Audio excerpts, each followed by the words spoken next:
Right, it is time. UFC 319, the one we've been waiting for. Dricus Du Plessis. He's going to defend his middleweight title against Khamzat Chimaev. This is my full card, prelims, main card, main event, my picks. So let's get into it. Kicking off the card, you got Kareem Silva taking on JJ Aldrich. I'm backing Kareem Silva. I think she's going to be a bit too fast, a bit too slick for the likes of JJ Aldrich. Then in the middleweight division, we've got Brian Battle taking on Nursultan Ruzabayev. And I do like Brian Battle. He's a fun character. He speaks his mind. He says what he wants. But I'm thinking Ruzabayev's going to be a bit of a tricky customer for him. He hits hard, and I can see him potentially finishing Brian Battle. And yeah, bit devastating, but that's how I see it playing out. And then afterwards, we have Drakkar Klose taking on Edson Barbosa. Barbosa, veteran of the game. Drakkar Klose, he's a good, well-rounded fighter. He puts the hands together well, and I can see at this point in Edson Barbosa's career,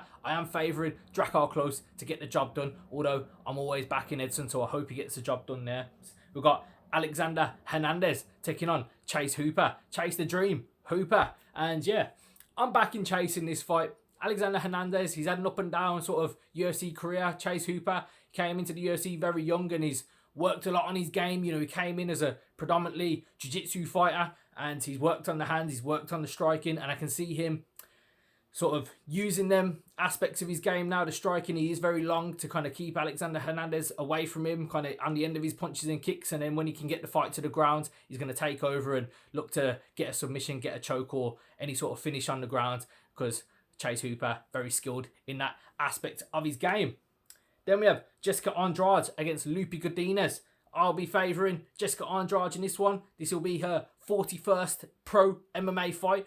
Veteran of the game, as we all know, she's fought the best of the best. And, you know, when she got the UFC title, when she slammed Rose on her head, that was her main sort of moment in her career. And I think she'll be able to get the job done against Lupi Godinez. And then we have Gerald Meerschaert taking on Michael Oleksiejczuk. Tricky name to say, but I'm favouring Michael in this fight. I think, you know, he has been submitted in the past, and that's how we know Gerald Meerschaert is going to look to try and get this fight to the ground and look for a submission, because that's where his main path to victory lies. But Michael Oleksiejczuk, he's very skilled with the hands. He hits hard. He finishes people with his striking, and I think he'll be able to nullify the sort of ground wrestling attempts of Gerald Meerschaert and keep the fight standing and get the job done on the feet. And in the featured prelim, we've got Bobby King Green taking on Diego Ferreira. Now, I'll be honest, I'm favouring Bobby Green in this fight. Obviously, he's had a tough time as of late, getting submitted by Paddy Pimblett and then spinning kicked into the shadow realm by Mauricio Ruffi. But I think he'll bounce back in this fight. Both guys are getting on in their career. Bobby, 38 years of age, and Diego is now 40. So, you know, two veterans have been around a long time, and I think Bobby Green, he'll be able to kind of keep the fight at his sort of distance where he feels safe and he feels most comfortable. He'll be able to utilise his striking, manage the range against Diego, and I think he'll kind of pick him off and potentially get a finish, but most likely go to decision and get the job done against Diego. Kicking off the main card, you got Tim Elliott taking on Kaya Sakura. Tim Elliott, veteran of the game, been in the UFC since 2012, former Ultimate Fighter season winner when it was the champion of champion seasons, and he got the title shot against Demetrius Johnson. Obviously came up short, but like I said, he's a veteran, he's seen it all, he's been around for donkey's years, and he's taking on Kaya Sakura, who's former Rising champion. UFC debut against Pantoja, came up short there, and I'm intrigued to see how he looks now that he's facing the ranked number 11 UFC flyweight in Tim Elliott. How can he bounce back from that obviously difficult UFC debut when you're facing a champion like Pantoja? But I am favouring Tim Elliott in this matchup. Like I said, he's seen it all. He's a veteran of the game.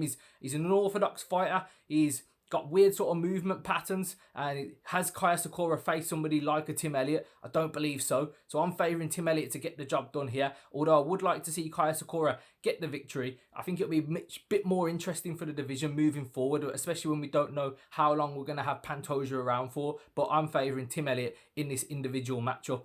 And then we have Jared Cannonier taking on Michael Venom Page. Now, being a Brit from the UK, England, of course I'm going to back my boy in MVP, but I think stylistically he's going to get the job done anyway. He's stepping up to middleweight. He said there's not a lot for him at welterweight right now. There's a lot of politics going on, so he stepped up to face Jared Cannonier, and I think MVP is going to be a bit too long, bit too rangy, bit too fast, bit too slick for the likes of Jared Cannonier, who at this point in his career, I think he's 40 years of age. He's a bit of a plodder. He does hit hard, so MVP has to be careful. He has to be on his P's and Q's, but I think MVP will be aware of that, and he'll utilise the range, he'll keep the distance, he'll manage the distance, keep him on the end of his punches, the end of his kicks, and he'll explode in as he likes to when he feels fit to do so, when he feels it's the right moment. And I think he'll get the job done against Jared Cannonier. Then we have Carlos Prates against Jeff Neal. Both guys that favour the striking. Should be a fun one. Jeff Neal, sometimes it takes him a while to get going, but when he does, he lets them hands go and he hits hard. You know, hands of steel, Jeff Neal, as he likes to be called. And he's against Carlos Prates, who, until the Ian Gary fight, he was undefeated in the UFC. He was on a tear. He was looking like he was a potential title challenger, and he still could be at some point in the future. But this is one where he's going to look to bounce back, and I think he will. I think he'll get the job done. He'll stop Jeff Neal, but I wouldn't be surprised if it went the other way. But I'm favouring Carlos Prates to get the job done against Jeff Neal. And then in the co-main event, we have Lerone Murphy, another Brit on the card, taking on Aaron Pico in his UFC debut. Now, Aaron Pico, he's a credentialed wrestler. Obviously, I'm from the UK. I don't know all about the college wrestling and whatnot, but I've heard he's a credentialed wrestler. He's a highly skilled wrestler, but I know he likes to use the hands as well. So if he can mix it all up, he could be a problem for Lerone Murphy. But Lerone Murphy is very well-rounded in his own right. People say he likes to play it safe a bit, but he always gets the job done. You know, he's undefeated. He's got, what, one blip on his record where it went down as a draw, but other than that, he's always winning. So I'm going to favour the man from Manchester in Lerone Murphy, and I think he'll get the job done. I think it's going to be another one of them where he's going to show the levels of the UFC, the level of opposition Lerone Murphy's faced compared to Aaron Pico, and Aaron Pico's got losses whilst Lerone Murphy doesn't. So I'm going to favour Lerone Murphy to send another Bellator man packing down the rankings. He's not going to take his spot. He's going to send him on his way and say, you need to put in some work to get back to here.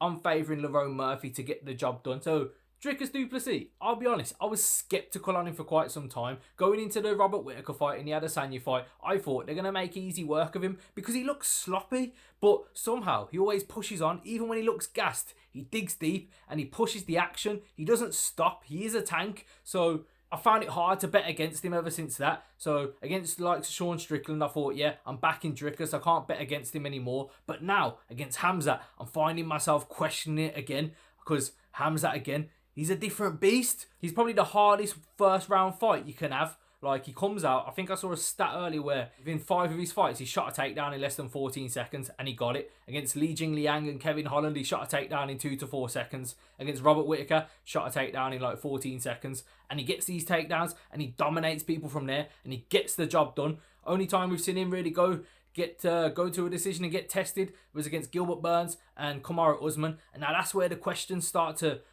play a factor into it, because we all say if that Usman fight went to, you know, rounds 4 and 5, because it was a 3-round fight, if that was a 5-round fight, we all kind of said Usman was probably going to win that. So if Dricus can take that fight and weather the early storm of Khamzat Chimaev, if he can go to rounds 3, 4, 5, we all start to think this is where Dricus can come on strong and start to take over the fight and get the job done against Khamzat. But can he get it that far? Can he weather the storm against Khamzat? That is the main question. We're all kind of saying Khamzat early or Dricus late. So who are we favouring? That is the question. I am favouring Khamzat to get the job done early. I think, you know, Robert Whittaker took Dricus down. So, and Dricus said Khamzat's going to get him down, but he's going to keep fighting.